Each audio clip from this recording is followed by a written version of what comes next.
นนี้คือการทางหากระเขียมอยู่ที่นครหลวงเวียงจันทน์เนาะก็คือได้ว่าทางหากระเขียมนี่มันเขียมบุญออกพรรษาบุญช่วงเฮือทาวัดจันทน์เด้อทุกคนเด้อเพิ่นกระเขียมตั้งหันเนาะตั้งหันหานคาต่างๆเนาะบ่ว่าจะเป็นเครื่องใช้ของซอยบ่ว่าจะเป็นเครื่องกินดื่มบ่ว่าจะเป็นข้าวต้มข้าวนมเนาะเพราะว่าจะเป็นอาหารหวานข้าวสิเนาะโอ้ถ้าพ้องว่าอลังการอีหลีเด้อผู้ใดได้มาลิ้นเนาะบุญออกพรรษาหรือว่าเทศกาลบุญออกพรรษานี่อยู่ที่นครหลวงเวียงจันทน์นี่ได้ว่าน่าจะคึกคืนหลายก่อนแต่ละปีเด้อทุกคนเด้อคึกคืนหลายก่อนแต่ละปีแน่นอนแล้วเนาะเดี๋ยวนี้จะเป็นบูธเป็นบูธเลยเดี๋ยวนี้จะเป็นบูธเนาะเพราะว่ามันเป็นค่อนข้างที่ว่าจะเป็นใจกลางอีหลีได้เขตนี้เนาะต่อหน้าวัดจันทน์นี่เด้ประมาณนี้เนาะให้อัปเดตให้ทุกคนได้เบิ่งเพราะว่าแฟกได้ก่ายมาทางแคมป์ของพี่เด้ออัปเดตให้ทุกคนได้เบิ่ง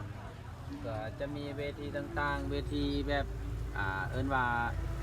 ลงไปกินไปดื่มก็จะมีทุกคนเด้อแต่ว่าซอยนี้เนาะซอยถนนทางขึ้นนี่มันจะเป็นแบบว่าขายของเนาะขายเครื่องขายของต่าง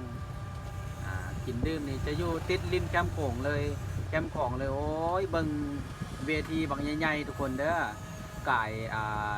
เจ้าอนุวงศ์ลงไปเนาะมันจะมีอยู่กำขวามือหันเพิ่นจะตั้งเวทีใหญ่อยู่หันแน่นี่เด้อบรรยากาศเนาะบรรยากาศในแรงของมื้อนี้วันที่2ได้นี่วันที่2ได้นี่เนาะอัปเดตให้ทุกคนได้เบิ่งผู้ใดยังมาลิ้นมาชมอย่าลืมอย่าพลาดอย่าลืมพากันตั้งจิตตั้งกระใจมาเนาะที่สำคัญนี่ต้องแบบกระเป๋าต้องหนาๆได้หน่อยนึงเนาะมาลิ้นแคมป์ของเด้อมาลิ้นบุญออกพรรษาเป็นว่าบุญช่วงเฮือทาวัดจันทน์เนาะที่ว่าใหญ่ก้อนหมู่อยู่ในประเทศลาว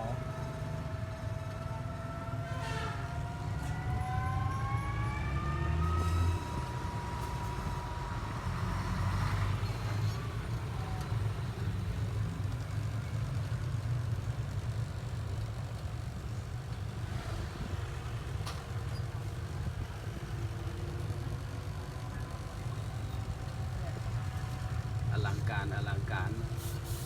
ทุกกิจกรรมเนาะอย่าลืมอย่าพลาดนะความกิจกรรมสร้างกิจกรรมพาสู่พาแฟนพาครอบพาครัวพาคนพักมาลิ้นมาเที่ยวเด้ออย่าลืมและก็อย่าลืมหาทางแฟกใดเนาะ9559415เบอร์แอปและเบอร์โทรเนาะบริการก๊อกตลอดเวลา